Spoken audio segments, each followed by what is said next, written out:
Markup. I think a lot of you know Anthony. He's been here many times. He's written, how many books, Anthony? 85. 85 books.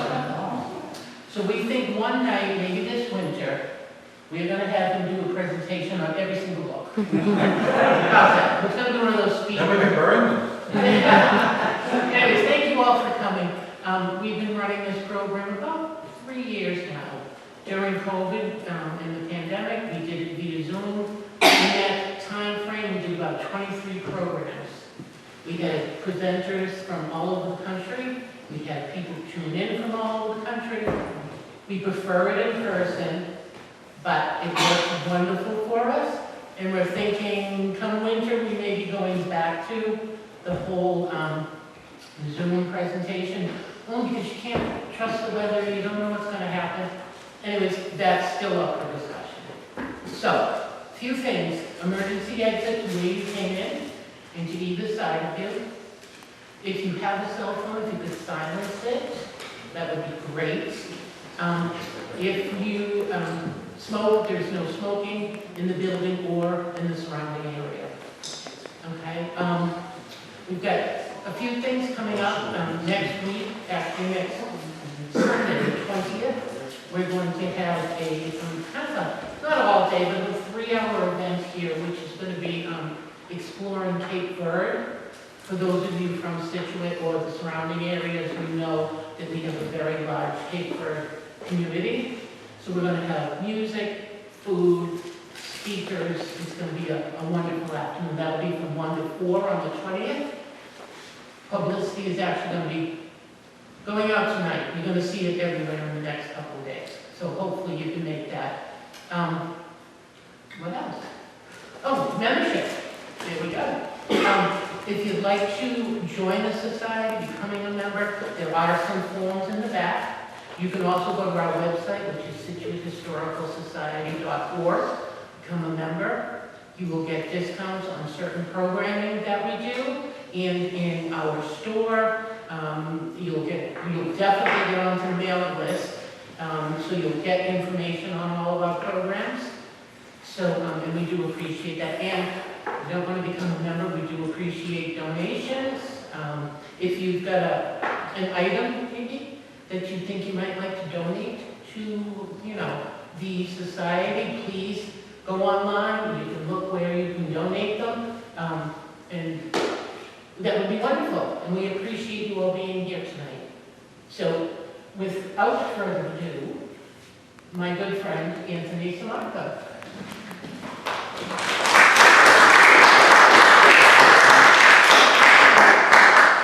Is this on? No. Can you hear me if I speak like this anyway? Oh, one thing I'm sorry, I forgot to say. After the presentation, Anthony, I know most of you spoke with him. He'll be here, he's got books. If you're interested, he'll sign them. You can have a few questions and answers if we'd like. Okay? All right. Well, it's a pleasure to be here, and I want to thank the Scituate Historical Society, and especially Jean for arranging this. But one question, who remembers a story about the Great Boston Fire of 1872? Nobody really remembers it? I remember walking by the flag that's on one of the buildings. Very good. Well, that's actually a good step. Well, tonight was the second night of the fire. November 9th of 1872, it started in a boom skirt factory when a bale of cotton was ignited by a spark from the fireplace. As a result, the building was destroyed within minutes. It continued right through to November 10th. So seen here on the cover of the book, Inferno, which is a detail of Currier and Ives' print, which actually shows the Great Boston Fire, we see the State House in the center with the spires of the Boston churches and Boston in flames. 65 acres was destroyed between what is today the area of Jordan's and Filene's, from Washington Street between Summer Street and Milk Street to the waterfront. And in many ways, this was something that would actually change Victorian Boston. But I've divided the book into before the fire, during the fire, and the aftermath.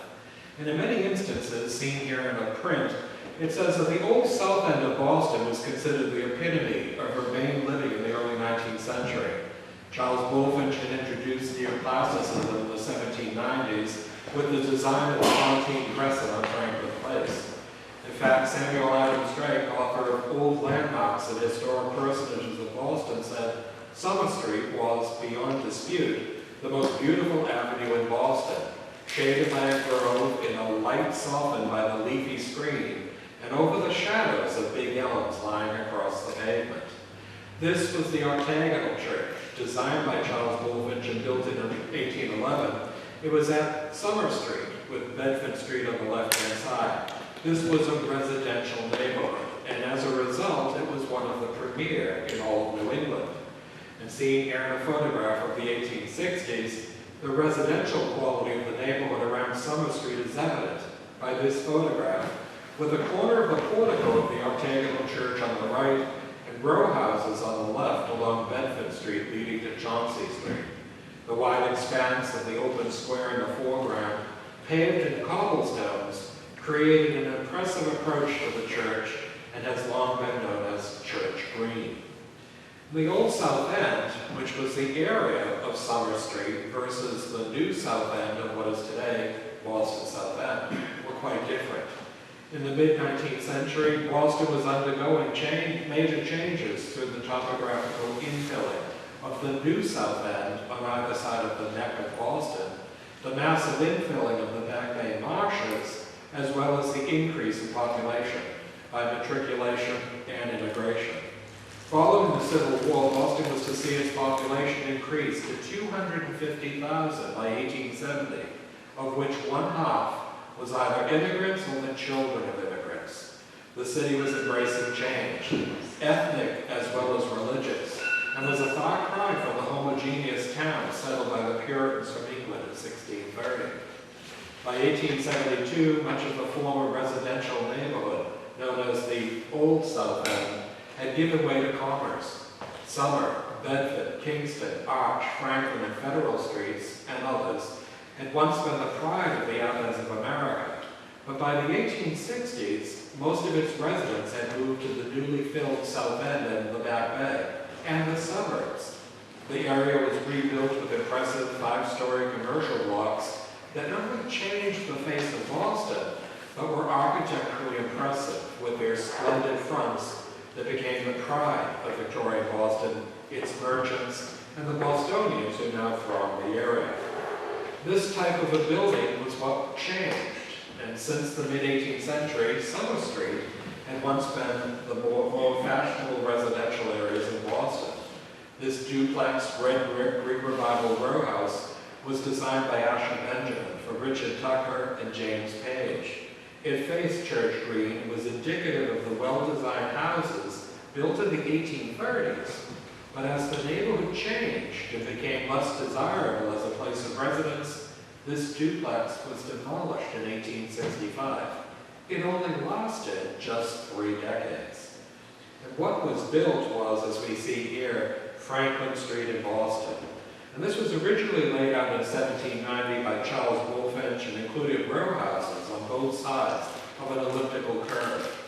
Known as the Tontine Crescent, this was an upscale neighborhood in the first half of the 19th century. But by the 1850s, the city was expanding commercially. The row houses were demolished and the gentle elliptical arc of Bulfinch's Tontine Crescent was maintained with the rebuilding of new commercial blocks in 1859. Seen here looking towards Federal Street with Arch Street on the right, the 4- and 5-story buildings command the streetscape and were the pride and joy of the city.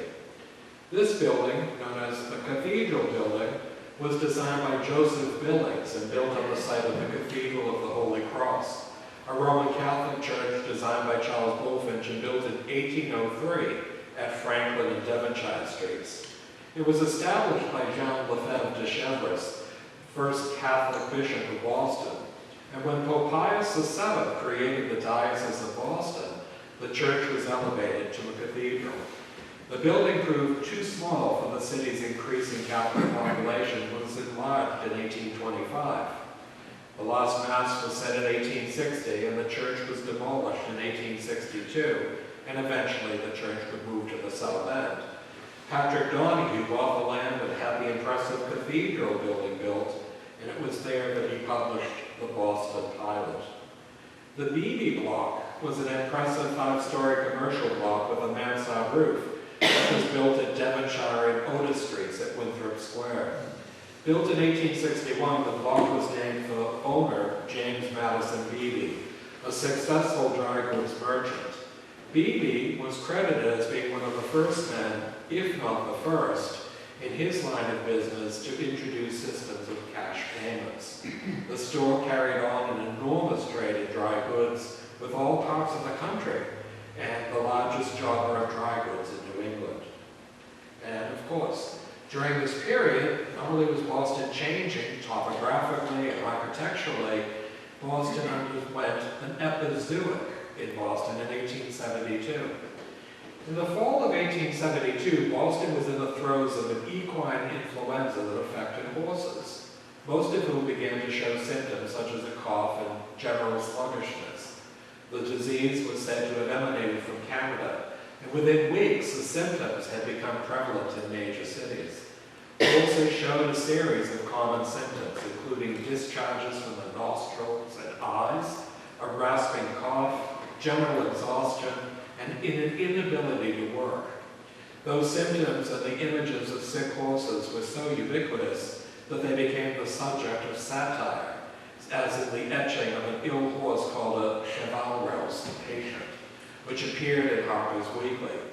However, this was a serious situation, as the impact on Boston by the affected horses was devastating, especially as horses were vital in not just pulling carriages and carts, but also the delivery of goods, foods, and supplies. The result was that manpower was necessary, and it extended to the transportation of fire engines, if needed in a fire. And with most of the horses in the city suffering with the equine flu, the Detroit Free Press said on October 26th of 1872 that horses worsened with a dry and hacking cough, moving with reluctance and general dullness, nasal membranes at first, pale, and of course watery discharge from one or both nostrils, ears and legs cold. Well, the horse wasn't just the means to actually provide transportation of carts and carriages, they were also used for transportation.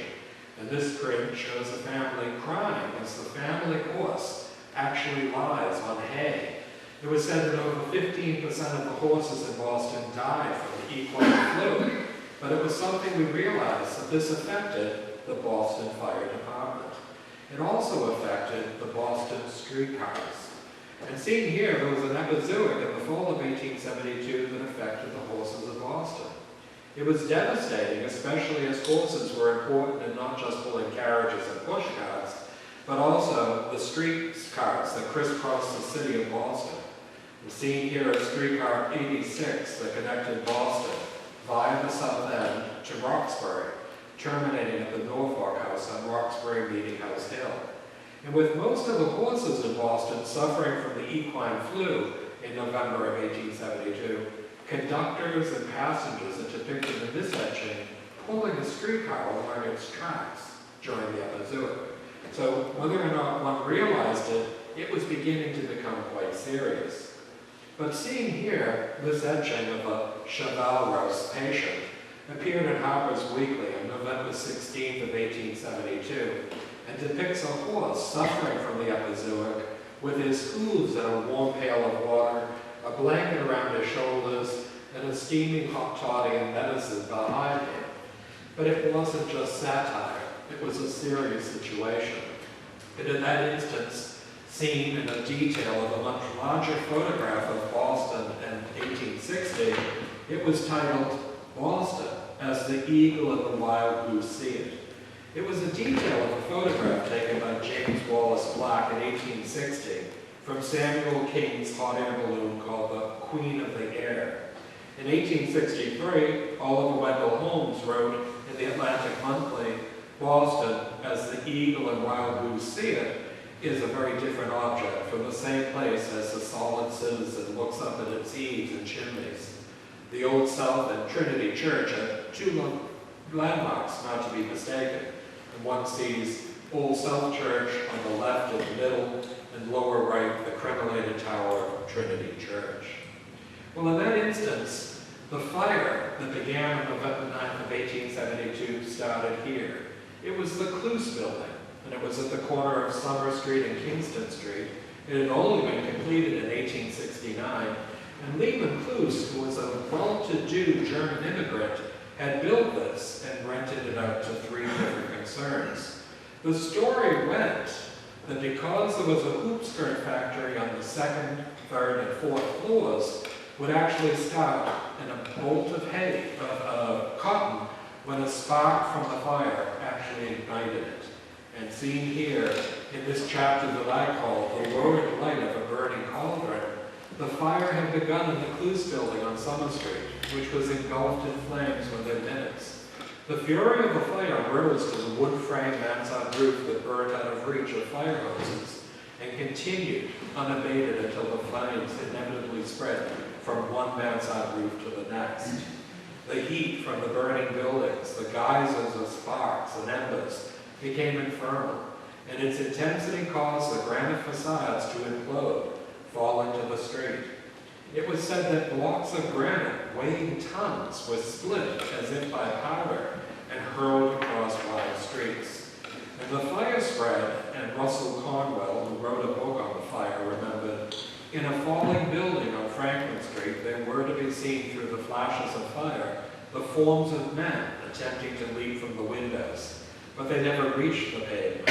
Their cries were heard above the crashing timbers and the noise of explosions, awakening shrilly echoes in the ears of those who heard, which will never cease to call. Well, at the time of the fire, the face of the granite was peeled off like a chestnut in a toaster, and great granite chips tumbled to the ground as if an invisible hand with a mallet and steel was at work. Bent under facing the smooth surface and sharp lines with all the haste possible. Facades of the commercial blocks fell with a sudden roar, sending up showers of sparks and cinders, and as well as a lurid black smoke that enveloped the streets. However, it was not just commercial blocks that were aflame, even churches were engulfed by fire. In some ways, John Damrell, who is seen here in a lithograph, was not only to be seen with his initials on his belt buckle and holding his leather helmet with his chief badge and his brass speaking trumpet under his arm. Damrell was elected to the position of chief engineer of Boston Fire Department in 1866.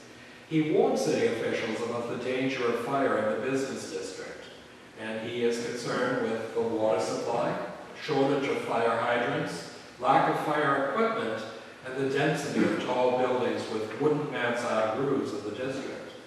Recognizing the need for long-term improvements in construction practices, he also advocated for the establishment of a building department and a building inspection services with the authority to enforce fire and building codes. It was an important situation to realize that not only was this a Courier-ized print titled An American Firefighter, but it shows in some ways a man, typical of 1872, having to pull the fire engine. Just like pulling a streetcar, not only professional firefighters but volunteer firefighters would descend upon the firehouse, and they would simply have to pull this 10, 12 blocks. And mind you, these engines were 2 tons apiece. In that instance, people began to realize that when they finally arrived at the fire, many buildings were already engulfed in flames. This was the Cathedral building, built by Patrick Donahue, a very well-known man in Boston, in 1869 to the tune of $300,000, which was an astronomical sum of money. But the problem was when they arrived there, and you can see a fire engine in the foreground, they didn't have couplings that all matched the different fire plugs. These weren't hydrants, these were plugs that had been placed for 3-story residential buildings and had never been upgraded for 5- and 6-story buildings. As a result, the water could only reach up to the 3rd story, while the mansard roofs, which were built with wood framing, simply burnt one building after the other. And in some ways, seen here in Leslie's pictorial drawing room companion, this is said into the jaws of death, And these represent firefighters, whether they were the Boston firefighters or from the surrounding cities and towns, which by midnight many people were actually arriving in the city. This was something that was incredible. And not only was it dangerous, but it was something that was engulfing buildings on both sides of streets and causing buildings to implode and fall upon the street. Well, seen here in a painting called The Boston Fire, a view of Boston across the harbor in East Boston, is a painting by William Shaw that was painted in 1876. John Damrell, the city's fire engineer, described the fire, saying that the conflict raged for 15 hours with an unrelenting fury, and it was the most terrific engagement by the fire department for superiority over the fire fiend ever recorded in the annals of the city. And you can see, even though it's only roughly a half a mile, the aspect of the smoke and flames was something that could be seen not just in East Boston, but throughout the surrounding area. Even Currer and Ives, the well-known lithographers of mid-19th century America, did this, showing November 9th and 10th of 1872, with not just the fire engulfing 65 acres of downtown Boston, but even the wharves projecting into the harbor. Granted, the wharves were built of wood, but these were the coal wharves. We're far too young to remember when coal was used in fireplaces, let alone furnaces, to heat the coal. And in this way, people even arrived on ferry excursion boats, as well as even paddle boats and rowboats, because they would pay a small fee of 25 cents to be taken to see the spectacle of Boston burning to the ground. Flown away as an eagle towards heaven. Well, the fire burned throughout the night, creating a macabre scene that could only be likened to that of Dante Alighieri's Inferno. Overworked firemen, frantic merchants, and curious onlookers made the scene one of utter chaos. The fire was so intense that men could see the light flaming against the midnight sky, growing wider, broader, and higher. Its flame so high that it becomes a beacon light to mariners 300 miles away, so bright that it gilds not only the dome of the State House and surrounding spires, but lights up the blue hills of Milton. The epicenter of the conflagration was engulfed in flames. Frothingham, who also wrote a book on the fire, said that blocks of granite weighing tons were split as if by gunpowder and hurled across wide streets, and planks went flying through the air as if they were feathers. People screaming, firemen yelling orders with no one paying any heed, and the crash of falling blocks of granite, the hum of engines, the roar of the seething flames, the hiss of steam as immense volumes of water were poured in upon the burning mass, and the shouting of the firemen made up a babble of horrible sounds. It was like a pandemonium. And in that instance, many people realized that Boston had already telegraphed cities and towns, not just in Massachusetts, but in Maine, New Hampshire, Connecticut, and Rhode Island. And seen here in a print that appeared in the supplement to Frank Leslie's illustrated newspaper, it's seen as the arrival of the special train from Worcester, conveying the Worcester Fire Department with steam fire engines to the scene of the disaster. The frantic and highly charged scene as a fire engine is removed from the flatbed of the train can be sensed as it was eased onto a ramp and then pulled by hand to the fire as hundreds watched from the sidelines. It was incredible. And seen here in a detail in Russell's map of Boston, the 65 acres is highlighted, and you began to realize it wasn't just the land between Washington Street, bound by Summer Street and Milk Street, and the waterfront with the projecting wharves, but it was the area of the cotton industry, finance, as well as investments at banks, as well as the shoe, boot, and leather industry, some of the most profitable concerns of the city. In some ways, seen here in a panoramic view, this is what it looked like on Thursday following the fire. And seen from the roof of C.F. Hovey Company on Summer Street, this photograph looks across to what had once been Franklin Street and Milk Street after the Great Boston Fire of 1872. Russell Conwell said that the vista from the vicinity of Summer Street was grandiose and disheartening.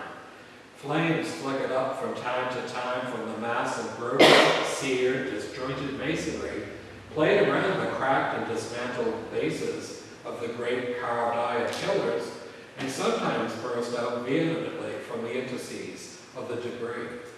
And great columns of smoke rose majestically into the clear air, and then formed into party-colored clouds, which cast dull shadows over the scene. At a little distance in the ruin field, the smoke almost shut off a view, and the fragmentary wall of an ordinary business block, or the tottering section of some huge furnace, lately a row of houses, took on fantastic forms. It was incredible, but people didn't just record it in photographs, but they also painted the scenes. And this is a painting called The Ruins of Boston by John J. Enneking. And it's a striking scene with its graphic realism of the devastating fire. It was almost as if a thick, blood-red cloud was hovering over the city, as the Boston Globe article from November 11, 1872 said, filling the hearts of all with an ominous and indefinable mixture of terror and sadness. Lucius Beebe said, Sunday morning dawned on a tremendous yellow pillar of smoke which rolled, like a symbol of doom, slowly over the harbor. And seen on the left is the spire of the Park Street Church with the dome of the State House. Of course, this is Washington Street after the fire. We see the Old South Meeting House in the distance, which was actually saved by firefighters from New Hampshire. Their Amoscape 3 steam engine was brought on the train from New Hampshire, and it played water on the brick base and the wood spire tower in such a way that it actually did save it. But the buildings on the right, though they looked solid, were actually destroyed, and the facades actually fell within days. You can see Washington Street in the foreground. They look like small boulders, but these are boulders that probably weigh anywhere from 1,000 to 2,000 pounds apiece. Boston was something that was now called the Burnt District. John Damrell, the city's fire engineer, was an integral witness to the destruction of the area by fire and described its progress. The conflict raged for 15 hours with an unrelenting fury and was the most terrific engagement of the fire department for superiority over the fire fiend ever recorded in the annals of the city. One can only imagine the confusion and anxiety of the firemen as fire chiefs shouted out orders from their fire trumpets to men who could hardly hear above the roar of the fire and shouting spectators. Even if they could hear, the scene was one of such utter chaos that it only increased with time. A lack of water power from inadequate sources, and the fact that water could only reach to the third story of the 5-story buildings daunted the efforts of the firemen who watched and were unable to do anything to check the fire's spread. In addition, people were hindering the efforts of the firefighters, and something had to be done. Russell Conwell, as we'll discuss in a few minutes, said cordons of soldiery with fixed bayonets kept off the pressing crowd, or capturing a host of citizens between two lines, reaching from curb to curb, marching them to side streets, and gently expelling them from the vicinity of the crumbling and overhanging ruins. The roll of the drum was heard on every side, the sonorous falling echo, and those turbulently inclined among such of the spectators as had not directly felt the sting of loss by the conflagration were speedily subdued by the militiamen, who seemed to bear a full sense of their importance. In that instance, seen here were the Claflin Guards. They're lined up at Liberty Square, which would later be renamed Post Office Square in Boston. They were members of the Newton Company C 1st Regiment Massachusetts Militia, and they're drawn up on formation at Kilby Street. Mayor William Gaston had requested, as Sunday drew to a smoky and hysterical close, that exhausted as they were, the Boston police would not be sufficient to maintain order throughout the city. 6 battalions of the state militia were mobilized, and although martial law had never been declared, so that these had no actual authority, the crowds naturally imagined that they had, and their presence was respected accordingly. Seen in the foreground, in the center is Captain William Sears, on the left is Lieutenant Barnes, and on the right, Lieutenant Stearns. And they're drawn up in front of these buildings that you see were simply destroyed. In that instance, if one wished to pass into the burnt district, you had to have a pass. And seen here, this was a pass issued on November 12th, 1872, and it says, "Pass the bearer within the lines enclosing the burnt district." Because the streets were littered with not only blocks as well as granite as well as bricks, and the streets' configurations couldn't even be seen, people looked at this as something that kept people out, except for merchants trying to salvage whatever they could. And seen here, member of the Sheridan's Rifle Guard, soldiers under Major General Philip Sheridan of Civil War fame, were quartered at the Old South Meeting House, which was still an active place of worship at the time of the fire. A new church was to be built in Copley Square in 1876, called New Old South Church. Here, soldiers posed for a photograph, some leaning on the high box pews, others standing on them, as they were on break from their guard duty. For weeks following the fire, the burnt district was encircled by a double line of soldiers with bayonets.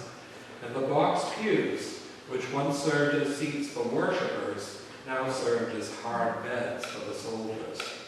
In that instance, even the Boston police were photographed in what was the half-built United States Post Office and Sub-Treasury. This was a building that not only had survived the fire by having actually buildings banked, which were destroyed, and thereby stemmed the fire spread, but it was also something in this instance that everybody seemed to realize that the dozens of photographers were taking photographs throughout the area. Well, here, the area of Milk and Federal Streets were the ruins of Wright and Potter, the state printer. The company was owned by Albert Wright and Robert Potter, and though the building was destroyed, the tall brick chimney marks the spot of the business, which has a sign stating that they have relocated to 34 School Street. Members of the Claflin Guard are seen on the right with rifles protecting the burnt district. In essence, they weren't protecting the district, they were protecting the safes that had fallen into the cellars of these buildings, and it was hoped that even if something was saved, that the only thing to be saved was the accounts receivable. Who cared about the accounts payable? Colonel Russell Conwell, in his book, The History of the Great Fire in Boston, describes the burnt district as, in the stead of noble buildings of granite and marble and brick, were huge giant walls, torn and ragged, and broken columns of stone and iron. The lines of the streets were entirely obliterated, and the ways were so blocked by great boulders of granite and heaps of debris, in some places from 3 to 10 feet deep, that those who had been most familiar with the section before the fire were utterly unable to find their way, and groped about or clambered over the obstructing rock, brick, iron, and still-hot rubbish, dazed and bewildered. Seen here at Liberty Square, in the days before the fire, canvas tents and temporary wood sheds with corrugated metal roofs were erected on cleared areas for those working in the burnt district to have rest or have refreshments. Here in the shadows of the spire of the Old South Meeting House on Mill Street, men are gathered around a liberty pole as they began the arduous task of rolling miles of canvas fire hoses and clearing away the debris which was dumped into Boston Harbor and along what became Atlantic Avenue. And even in this close-up of a photograph that I acquired on eBay, it showed not just firemen as well as the men who were running the various tents and various encampments, as well as merchants and clerks, simply photographs sitting on the debris of pieces of granite or stone. It was incredible. But you also began to realize that the devastation wasn't just the commercial palaces of Boston. It was also Trinity Church. Trinity, which was at the corner of what is today Summer and Hawley Streets, on the site of what was Filene's, was a place as the oldest place of Episcopal worship in Boston, dating to 1723. This granite structure was a very important structure. They had already decided they would move to the back bay, but the building was destroyed during the fire. In that instance, the minister at that time, who eventually became the Episcopal Bishop of the Massachusetts, was the Reverend Phillips Brooks, and he had been rector of Trinity Church since 1869. He said, "The desolation of the fire is bewildering. Old Trinity seemed safe all night, but toward morning the fire swept into her and there was no chance. She went at 4 in the morning. I saw her well afire, inside and out, carried off some books and robes and left her. She went majestically, and her great tower stands now, as solid as ever, a most picturesque and stately ruin. She died in dignity. I did not know how much I liked the gloomy old thing until I saw her windows bursting and the flame running along her high old pews." Well, it wasn't just the church that was destroyed, but commenting on the ruins of Trinity Church, Edwin Monroe Bacon said, "Its broken tower and partly crumbled walls presenting the most picturesque ruin of all in that costly conflagration." Well, the interior of Trinity Church had been destroyed of everything except the stone walls, including the floor, exposing the family tombs in the crypt, and though the iron doors remained in place. And within just a few days after the fire, the city of Boston notified families to remove the remains from the crypts and rebury them in a cemetery, such as Mount Auburn, Forest Hills, or Mount Hope, or even Cedar Grove in Dorchester. And one little byline: who here shopped at Filene's basement? Well, Filene's was being built in 1911 to 1912, and they began to dig the foundations. Crypts were found. So not everybody was moved. Seen here, Milk Street, which extends from Washington Street to Atlantic Avenue, lay in ruins from the rear of the Old South Meeting House to Oliver Street at Liberty Square. Soldiers stand among granite blocks of the ruins of a building, with many men gathered in the street on the right. Every bit of vantage ground from the dread corner near where the fatal fire began to the waterside and along State was crowded with the motley groups of spectators, each asking 100 questions in as many breaths. And of course, 2 merchants, one in a bowler and the other in a top hat, a policeman and a man sitting on a board, are photographed among the debris in the ruins of a building on Park Street. The tower of Trinity Church is seen in the distance and is enveloped in a haze, creating an almost ethereal scene to the burnt district. It was said, approaching the burnt district, one might readily have fancied himself in a recently captured and bombarded town, especially in regards to the Civil War. It was said that ladies, of course escorted by gentlemen, ventured into the midst of the burnt district, and they'd been clamoring all day over the ruins of their husbands' and fathers' warehouses, and listening with a sort of pride to their escorts, describing the magnitude of their losses. And of course, the ruins were said to be picturesque and fascinating. The devastation of the burnt district was incomprehensible. Streets were covered in granite blocks and mounds of bricks from which iron pillars that had once supported the 5-story commercial blocks lay bent and twisted. The area east of Washington Street was one large debris field that attracted the attention of Bostonians.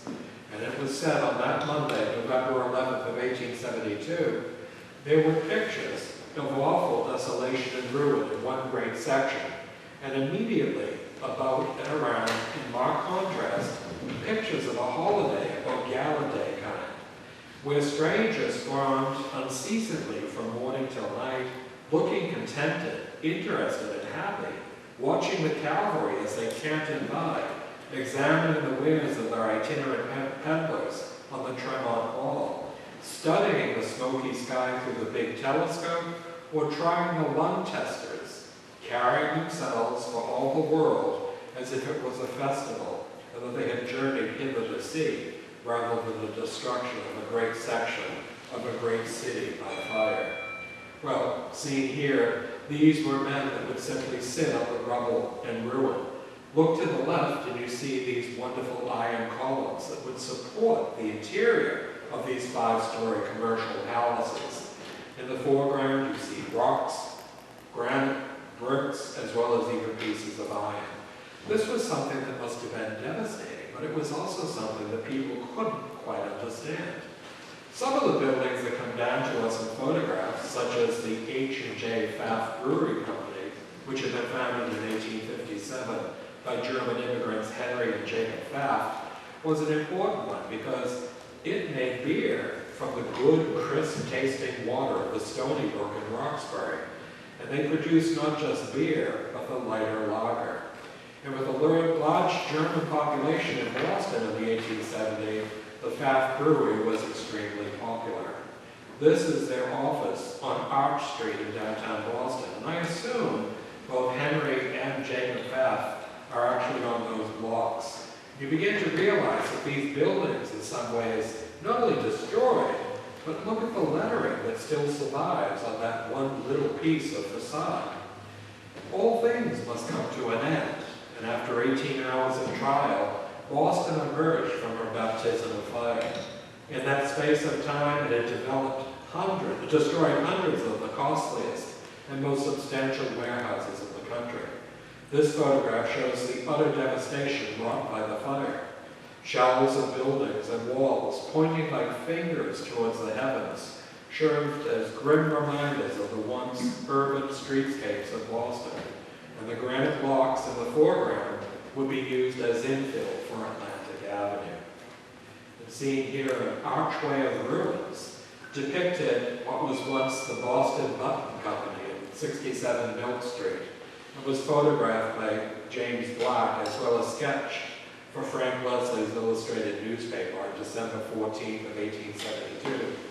It was said that the archway of ruins on Milk Street is an artistic feat of the fire fiend and presents the appearance of some classical ruin of ancient Rome or Greece, Babylon, Thebes, or Tyre. In some ways, these buildings were incredible. And this photograph, again by James Black, shows men standing on the rubble of Brewer and Tileston Company, which was owned by Thomas Brewer and John Boyce Tileston, and located on Milk Street in Boston. Brewer and Tileston were well-known printers and booksellers, and in the 1870s would annually print the Old Farmer's Almanac. And the granite piers are what remains of the building, with massive granite blocks strewn in the foreground. And of course, this building, which is quite incredible, a guard stands in front of the triage entrance to what was once McCullough, Williams and Parker Company on Washington Street, with a sign stating that the company would move to 15 Tremont Street. A well-known wholesale and retail dealer of ready-made and custom clothing and men's furnishings, the store was one of the largest in the city, extending from Washington Street to Hawley Street. The facade was of white marble imported from Italy and remarkably survived the fire, though the 5-story business was completely destroyed. And when they rebuilt, this facade was reincorporated into the new warehouse. And seen here, a horse-drawn wagon is seen near Congress Street. Lucius Beebe said that by the end of the week, the devastated section of the city showed signs of recovered order, and although smoke still curled from numerous cellars and the protective agents were still engaged in tearing down tottering towers and chimneys, little shops, barber saloons, bars, and chop houses were springing into being under canvas tents or in hastily erected sheds and pine board shelters. Well, in some ways, there was still milk delivery. And this milk wagon from the Consumer Protection Association on Hanover Street of the North End delivered milk and dairy products to those who were working in the burnt district. There were hundreds of people working in the area, some living in wood shelters, and members of the militia quartered at the Old South Meeting House. This photograph is interesting. It shows the delivery wagon driver holding the reins with the policeman to the right, and the men standing on the debris with Milk Street in the distance. But the site was a peculiar one.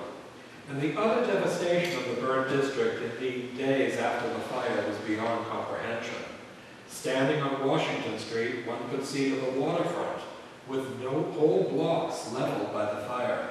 Smoke still rose from cellar holes where wood and combustible materials lay and smolder, creating an eerie and unearthly light as the dawn broke. The history of the Great Conflagration states huge fields of glowing ruins, covered with smoldering lambent fires, occasionally broken by piles of half-destroyed debris or standing walls, up which the blaze climbed and played. And while overall a dense, murky pall of smoke, slowly floating to the southward with rolling heavy billows borne by the gentle breeze. It was a peculiar one, and seeing here this wonderful colored etching of Boston, picturesque scenes of the incident, was a collage of sketches by well-known artist and illustrator Paul Frenenzi. It appeared in Harper's Weekly on December 7th of 1872 and shows the highs and lows of the Great Boston Fire. In individual scenes, the artist depicts fighting behind the barricades, the outside aid coming, selling relics, Boston pluck, after the struggle, thieves and rogues arrested, and looking at the ruins. This was one of my finds on eBay, but I adopted a puppy that decided to shred it. So it was teething. Seen here at Liberty Square, which became Post Office Square, we realized that many people were dazed and confused. They were dumbfounded. And you see the remains of the buildings of what had once been the profitable industries of the city. In some ways, even a building such as this was completely destroyed, but the entrance and the windows on either side survived. And a man leans against a piece of granite as you see the debris field directly about him. And of course, here at the corner of Summer Street and Pearl Street, with a triangular building in the distance, the street, at least on Summer Street, has been cleared, and this debris field went all the way to the waterfront. It was devastating, and it took weeks, if not months, just to clear the streets. But many people said that this was a visitation intended to shock the minds of our citizens. And the reaction by ministers to the devastation wrought by the Great Fire was swift and condemning, and was to be thought of for sermons over the next few months. F.E. Frothingham said that the people, instead of attending divine service, thronged to the streets immediately above the fire, and churches were deserted. However, the following Sunday, ministers throughout Boston preached on the fire and its implications on life, greed, and loss. It was said in some ways that one man, the Reverend Cyrus Bartol of the West Church, who preached the trial by fire, in which he delivered a sermon that was said to be a fine analysis of the influence of a great disaster upon the human mind, an acute essay on the harmony of nature above and beyond any local derangement of the elements. It was, withal, filled with sound, practical suggestions as to improve methods of city building and a severe invective against the spirit of lawlessness now pervading the country. The conflagration should be considered not merely as an accident, which could be easily repaired, but as a visitation intended to shock the minds of our citizens into a due sense of the undue greed and haste which led to the building of mushroom blocks. Well, seeing here, Thomas Nast, the great 19th century political cartoonist, showed Liberty kneeling before the fire as a witch with her stoking of the fire with her torch is actually above, ascending into the heavens. This was something you began to realize, that these political cartoons were equally important to the reminiscences. Well, this was Colonel Russell Conwell, and he was the author of The History of the Great Fire of Boston, which recounted the impact of the fire on the city, and was written to place before the present generation, 1872, a readable and trustworthy account of the Great Fire in Boston. Conwell had attended Yale and studied law at the Albany Law School, and was later ordained a Baptist minister. He is best remembered as the founder and first president of Temple University in Philadelphia, And today, Conwell's name lives on in the Gordon Conwell Theological Seminary. There was also Harvey Washington Wiley, who in adulthood became the father of pure food. He was a volunteer firefighter at the Great Boston Fire, joining with others as they pulled a fire engine by hand from Crane Bridge across the West Boston Bridge spanning the Charles River. The engine, he said, to which I had been assigned was widely across my rooming house on Church Street in Cambridge. He was a student at Harvard. In a short time, 100 students assembled at the machine, and we were told that the fire was in Boston, and we could see the glow without any difficulty. On either side of a long rope, we started for Boston, and we urged our engine forward with all the power we had, fearing that the fire would be put out before we got there. Well, the supply of water was not very abundant in this locality, because when it was changed from residence to business, the water service had not been enlarged. Finally, Sunday afternoon, as the last resort, a number of houses were blown up, and thus the Old South Church and the new post office were saved. It is said that the light from the congregation was seen 60 miles inland. But even Louisa May Alcott mentioned it. She said that the fire was so great that it created a whirlwind and an awful roar. I saw blazing boards, great pieces of cloth, and rolls of paper flying in all directions, flying off roofs and spreading the fire. The granite blocks on Franklin Street went down like card houses, and heavy cornices peeled off as if of paper. Firemen could not go up their ladders, the heat was so intense, and many were killed by falling walls. The red glare, the strange roar, the flying people, all made the night terrible, and I kept thinking of the last days of Pompeii. And she poignantly says, I enjoyed it immensely till 2 o'clock, and then went home to get warm. And this is Cyrus Bartol. He was the minister of the West Church on Cambridge Street in Boston's West End at the time of the Great Boston Fire. He was graduated from Gordon College and the Harvard Divinity School, and not only preached for 50 years, but was an author who would publish articles in various periodicals, including the Christian Examiner, the North American Review, and the Unitarian Review. In 1849, he published Hymns for the Sanctuary, also known as the West Boston Collection, and was well respected for his insightful writing. The New York Tribune referred to Bartol as probably the most successful minister in Boston. But it was his sermon, The Trial by Fire, that actually caused such a ruckus. And on Sunday, November 17, 1872, Reverend Cyrus Bartol preached a sermon, The Trial by Fire. His sermon was both powerful and thought-provoking, and a quote from the moving sermon is as follows: "For our calamity is our penalty, a fine we pay long ago, predicted to our inflammable architecture by prophets of combustion, yet defied by greed of rapid gain, but coming to pass as naturally in the high timber boxes ranged close together, out of reach of engines, as when you drill a hole and put in the charge and light the fuse, or lay the train, the blast follows." In a lot of ways, many of these people were the movers and shakers of the day. And seen here, William Washburn was the governor of Massachusetts in 1872. And after the fire, he was instrumental in urging the legislature to be called into special session to enable the provision of state assistance for the rebuilding of Boston.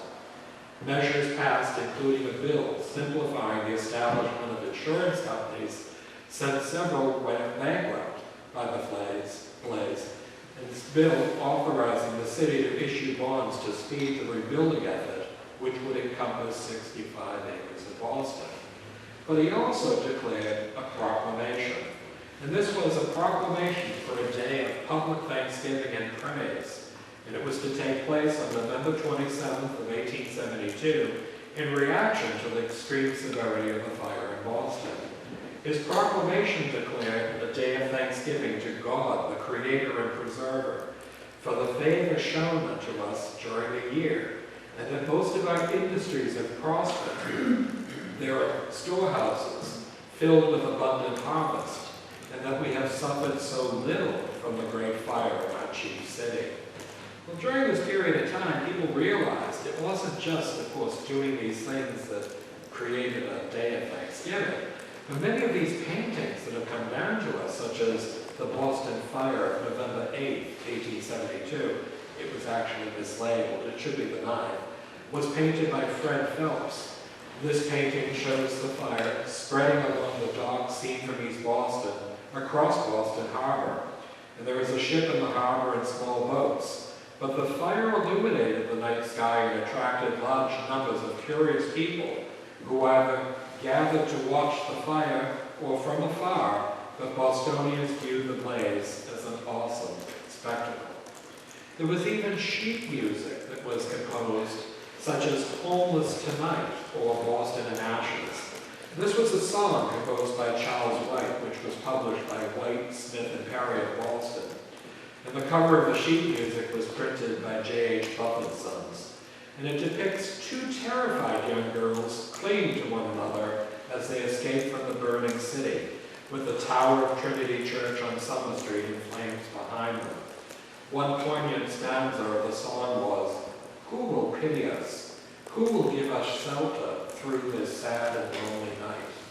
Well, this was something that was incredible. And seeing here the sheet music of Homeless Tonight was something that was written by Charles Wright, who was a well-known songwriter of the period. The sheet music proved so popular that it ran through several editions and was a piece for piano that could be played at home and thereby rekindle memories of the fire. White's lyrics created a sentimental and heartfelt pity for the two young orphans depicted on the sheet music cover. The music actually says, "Lone and weary through the streets we wander, for we have no place to lay our heads. Not a friend on earth is left to shelter us, for both our parents now are dead. Poor mother died when we were both young, yet father made for us a home. But now he's killed by fallen timbers, and we are left here all alone." Teardrop. Springing phoenix like from the ashes. Well, the devastation of the fire was tremendous and was a shock not just to Bostonians but to the readers of national newspapers. The New York Tribune and reporters and correspondents sending information for the Daily News, as well as artists who sketched the ruins. The newspapers printed thousands of words of dispatches, including an hour-by-hour account of the progress of the blaze, a complete list of the destroyed properties, maps of the Boston business district, the assets and Boston liabilities of scores of insurance companies, stories on the local angle of the calamity, and other features which many might imagine the devastating only of the recently high-pressure reporting. Day after day, news stories were printed, including that in the New York Times, that boldly declared Boston alive again, and that businessmen too busy to mourn over their losses. Indeed, the regrouping of the Yankee pluck was more than evident as businesses relocated and began anew. Seen here on Summer Street, this is where the fire had begun. And Church Green is the junction of Bedford and Summer Streets, and was rebuilt after the fire with 5- and 6-story commercial buildings that created an impressive streetscape along with interesting signage in the 1870s. In this vein, Cyrus Bartol said, "Boston admires Boston. She is worthy the admiration she wins from those she bore not, in her borders or far away. She gets up quickly from her fall, rubs her robes, professes she is not hurt, makes nobly light, and laughs at her hoist to the ground. She says she is no beggar, and wants to refuse the alms, like a prince she has bestowed. A grand temper, not unbecoming, but to be prized as one of the pillars of virtues." And of course, this is a photograph of Summer Street in 1875. It only took 3 years. Boston was rebuilt by George Clough. He was the first city architect of the city of Boston, which was an elected position. Not only did he oversee the rebuilding of Boston's burnt district, but he was also the man who designed every school, post office, fire station, police station, and municipal building. So during the period of the 1870s and early 1880s, he was an integral part of introducing to Boston not only stone buildings, whether it was limestone, marble, granite, or brick, but also firewalls. And in this instance, Mill Street, seen here in 1876, was also rebuilt in less than 4 years. These buildings, which are at the corner of Washington Street and Mill, were decorated for the centennial of the United States. The building in the very center was where Benjamin Franklin had been born. And on the left-hand side was the centennial lunch room. It was something you could actually have something to eat during the great parades. But the whole aspect was Liberty Square would now become Post Office Square, because the United States Post Office and Sub-Treasury, designed by Alfred Mullett in association with Gridley J. Fox Bryant and Alexander Esty, was in the process of being built when the fire destroyed the surrounding area. It was the most impressive building built during the Victorian period. It was in the Renaissance style of architecture built in granite.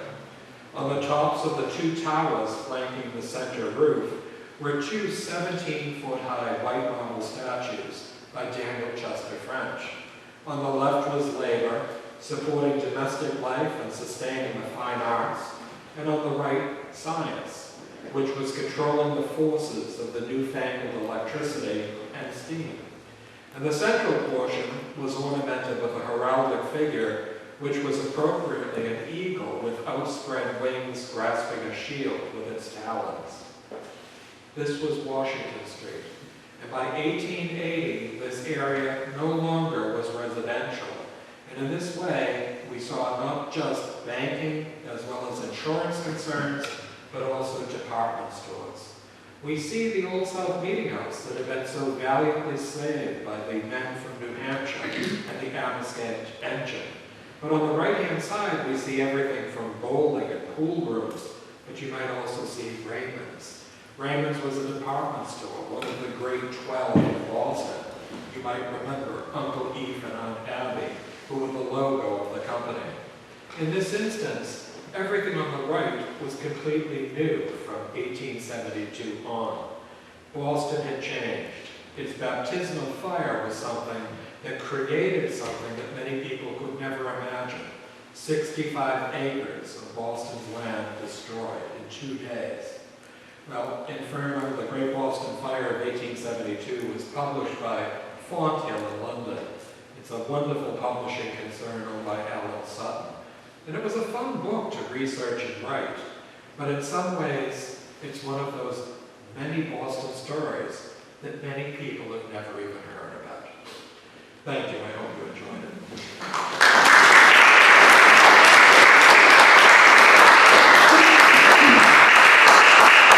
Does anyone have any questions or comments? Please. How many people died?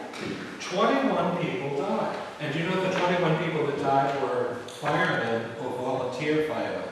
I dedicated the book to them, and I mentioned their names in the book. But the surprising thing is, no private citizens died whatsoever. And in that instance, it's ironic, 65 acres.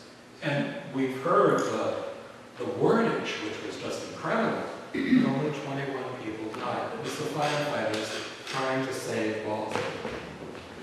Yes? On one of the early slides, you mentioned the E.E. builder, and he was a dry goods merchant. Yes. And was credited as one of the first people to accept cash for payment. Correct. What was considered acceptable payment prior to that? If I had more space to mention it, he was a wholesaler. And by wholesaling, you usually bill once a month for all of the things that you purchase. The dry goods store could be anything from bolts of material, linens, pillowcases, ribbons, as well as even clothing. But because he was a wholesale jobber, he would bill you. But because he's accepted cash, you got a 5% discount. I should have gone into greater detail, but I had too much space, only so much space. But he was actually a very wealthy man. He lived on Beacon Hill. He demolished the Hancock House to build his grand mansion, which only lasted 50 years, and his son would eventually live at 199 Commonwealth Avenue, which is today the St. Club. So the BBs have been around in Boston for a long time. They also had Highfield Hall in Falmouth, which was their summer house. Any other questions? Yeah, I find it interesting that all of the original streets were maintained in the rebuild. Not all. Because, you'd almost think that if 65 acres were level, but they would do a better job of organizing. Well, they the did. streets. A lot of streets were not laid out. I shouldn't say laid out. Were not continued. And Summer Street was even widened.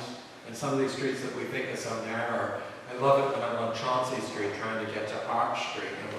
I'm like, pedestrians, it's a green light. But the idea is the area was something that they had done that. They rebuilt the city that included new storage, new water lines, new utility lines. And remember, Boston at this time was being lit by gas. So it was something that was modern for 1872 to 75. But today we think of it as antiquated because truly it looks like streets were laid out by cows, Yeah. walking from one end of the city to the other. Please. What's a chop house? A chop house. A chop house would be basically where you went for a pork chop or a steak. There's the Chicago Chop House. Has anybody ever heard of it? I was in Chicago on business one time, and I said, oh, this is great. They told me this is a good place, so we went, linen tablecloths and everything, and I ordered a steak. It was like 9 ounces. I said, oh, that's plenty, even though I like to eat.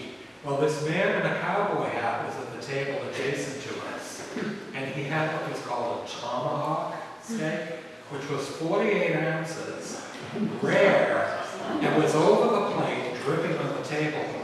And I thought, wow, so a chop house can be either something that's quite polite, or in this instance, there was something under a tent, and they would just simply cook. But if you're working probably 12 or 15 hours a day, rolling canvas fire hose and all of this, not only do they have barber shops, I mentioned that, chop houses, but they also have things that you can just sit down and have coffee and tea. So it was really something that provided for people who were living there for the 5 or 6 months that it took. Please. In one of the slides you mentioned Gridley Bryant, I believe. Yes. I don't know, Martha, Steve, or Gigi, would that be from Scituate, the gentleman? Would that? Gridley Bryant was from Scituate. Okay. His father. Gridley Bryant was a man, as an engineer, who invented the quarry technique to provide the granite in Quincy for the Bunker Hill Monument. Okay. And his son, Gridley J. Fox Bryant, was an architect who built with the granite his father quarried. So in essence, the 2 generations, though Gridley J. Fox Bryant lived in Boston, did hail from Scituate. Okay. One last question, please. Other than firewalls that you mentioned, did they make other changes to prevent this from happening again? Well, one of the things is one can never prevent a fire from ever happening again. These men are probably well versed in it. But when it does happen, it was thought that because the mansard roofs, which were fashionable, but were built with wood trussing, was something that had to be obliterated. That was never allowed in the city again. All roofs had to be built with non-flammable material. It was also the fact that George Clough inspected in some ways every building being built, and they had to have firewalls between every building. They also had to replace all of the water. And whereas they had fire plugs, and they were just wooden barrels that you would knock out with a piece of wood and the water would come out, had been sufficient for a 3-story building, they weren't for a 5 or 6-story building. So they actually introduced fire hydrants. Now the other problem was many of the people coming to Boston during the fire brought their own hose along with their fire engine. And the couplings did not match. So Boston had one coupling and Malden had a different coupling. So you couldn't use the water hose. So in a lot of ways, a a lot of this was something that Dan Rell, who lost his job because he was the scapegoat, would actually go on to the National Fire Protection Association and create, in some ways, national dictates that actually everyone had to follow. It was for our own protection, but he did lose his job, even though Gaston, the mayor, was not as well versed as he should have been, who could be in the fires. Well, thank you all for coming. I do have a few copies of the book left. I appreciate